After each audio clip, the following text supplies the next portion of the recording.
All right, good afternoon, class. We're going to cover Article 2 today, and that's going to be about the executive branch. When you think of the executive branch, you're thinking of the president, vice president, and his cabinet or her cabinet, executive departments, and bureaucracy. So, first we're going to go, how do you become president, qualifications-wise? And the first thing we're going to look at is you must be 35 years or older. They did set an age. They want someone a little older, mature. And then the next one we're going to look at is natural born citizen.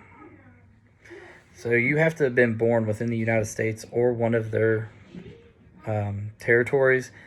I'm actually an interesting case here. I was actually born in Scotland, but because my dad was in the Navy, I was actually born and got papers given my citizenship from birth. So I am still a natural born citizen. And then the next and last one is you're going to have lived in the United States for at least 14 years. So you could be born, say, Tennessee, move, live in England, and come back. But before you have an opportunity to run for president, you're going to have been here for 14 years. All right. So the next thing we're going to do is cover the terms of office. So you get elected president. You're going to serve a 4-year term, you and your vice president. The 22nd Amendment limits this to 2 terms, no more than 10 years.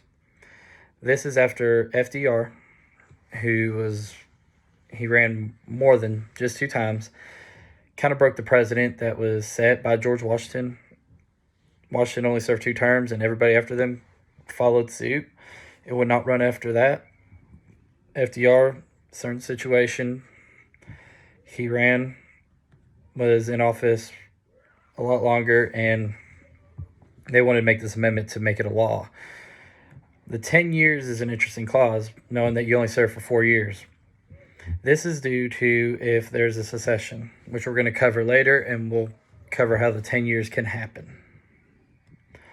So if you're elected president, you do get compensation for it. It is your job. So your salary is going to be $400,000 a year. That was set in 2001. $50,000 for expenses and $100,000 for travel. You do get to live in the White House in Washington, D.C. It's going to be 132 rooms with an office. You have a Camp David resort that you can go to, medical and dental care. And then you're going to have Secret Service for the rest of your life. They're always going to have a group. And you will get a pension as well as transportation provided to you. I'm sure we've seen the limousine and Air Force One. So now when we get to presidential succession,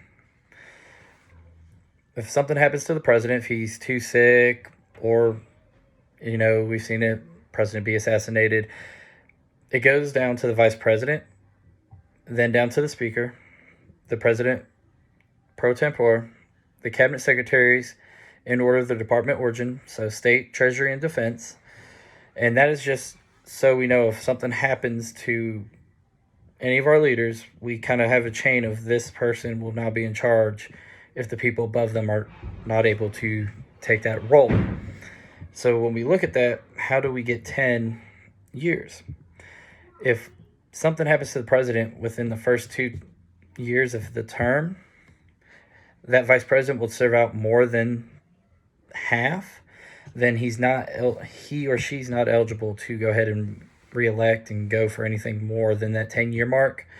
So if you're on the last 2 years, something happens, you become vice president on that 3rd year, you could be vice president for the last 2 years of that term and then get reelected twice and serve up to 10. The 25th Amendment, which was said in 1967, if a president cannot complete his or her term, the vice president will then become the president. And if the vice president office is vacant, the president appoints one with Senate approval. Checks and balances here, always working. So now we'll get to see this in action with Richard Nixon, who was elected in 1968 and then again in 1972. The first vice president, Spiro Agnew, resigned because of the income tax invasion that he was involved with. So then Nixon appointed Gerald Ford to as vice president. Richard Nixon then gets caught up with the Watergate scandal and resigns, which let Ford become the president then. Ford, once in office, appoints Nelson Rockefeller as vice president, and the Senate, of course, had to approve that. So now we're going to move over to the presidential powers. So the president is also known as the commander-in-chief of the armed forces. He is the leader of our military. They will talk to him and he will make decisions, or she will make decisions. Grant reprises, which is going to be pauses in like a sentence. So if you're on death row, he or she can pause that for a period of time.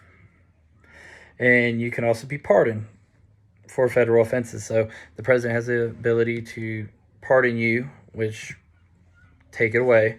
So if you're in prison, he can actually, or she can let you out.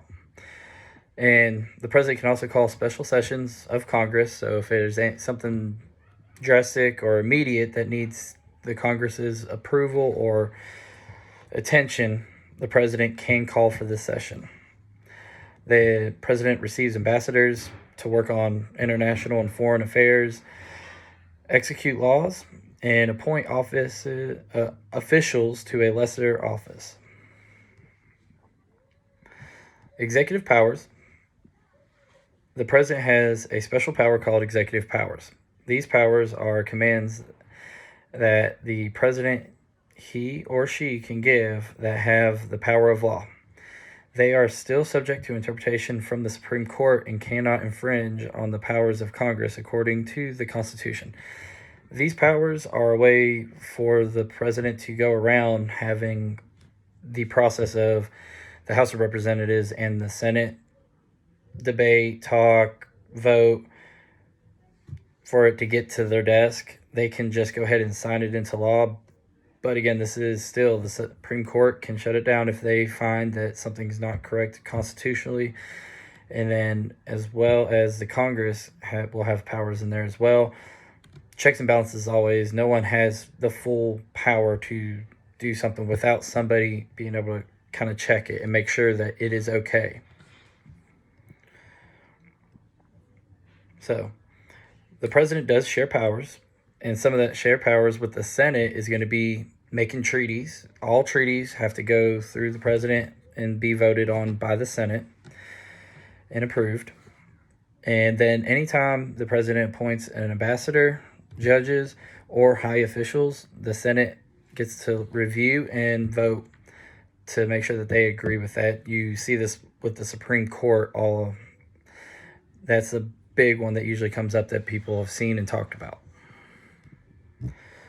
Now, the power shared with Congress is approve legislation. Again, once it passes the House and Senate, it goes to the president, and the president has the right to go ahead and sign that into law, or can veto it, and then the president's saying that cannot come to law.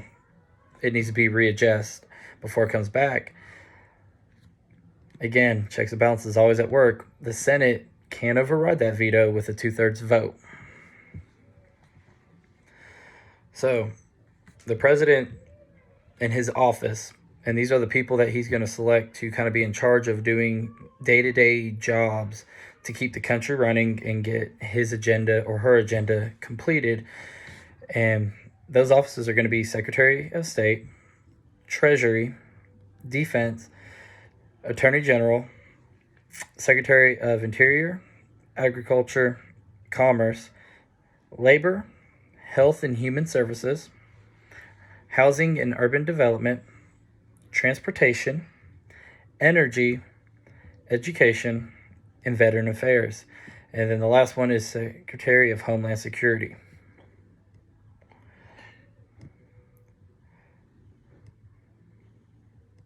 So, the president can be removed, and we've covered before, of course, with impeachment proceedings when we're talking about the House and Senate. But the president and vice president may be removed from office upon conviction of impeachment for high crimes or misdemeanors. And again, we talked about that process when we covered the House and Senate back then. So now I'm pretty sure we're well aware that there's two political parties. The authors of the Constitution didn't want political parties. They didn't believe in having people split like this.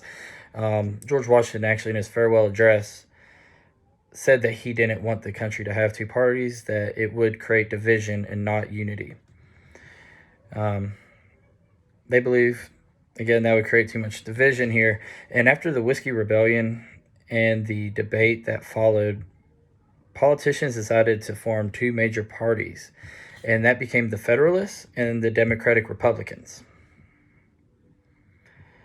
So when we look at the leaders at the time, some of the leaders of the Federalist movement were Alexander Hamilton and John Adams.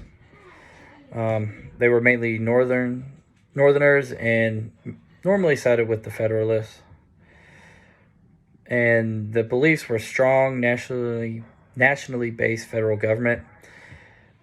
And then the Democratic Republicans, those were Thomas Jefferson and James Madison were kind of the leaders at the time.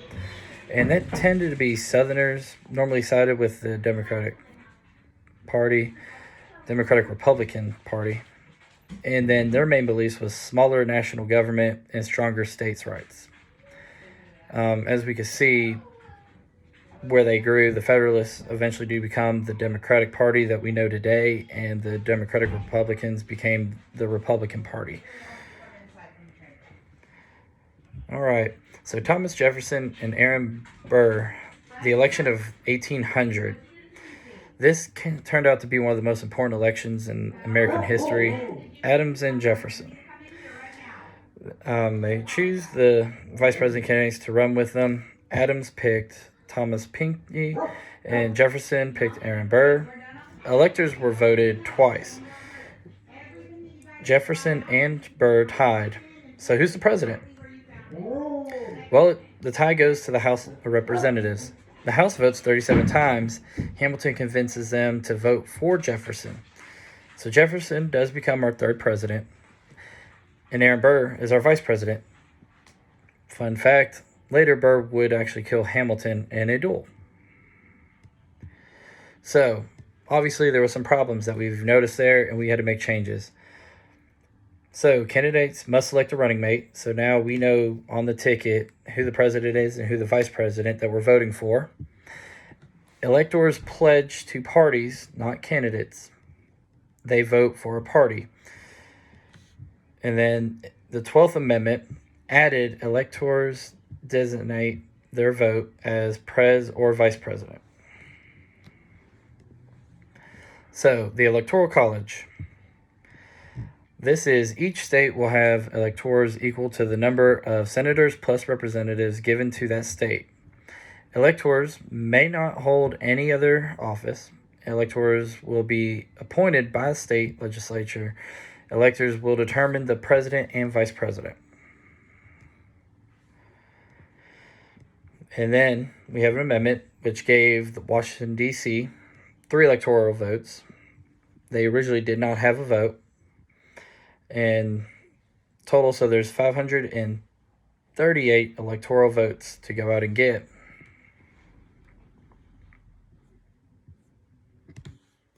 So what we're going to do is there is a game on iCivics, and it's executive command. You're going to take the role as president and use these powers to guide your way through the issues that could come up while you're running a country.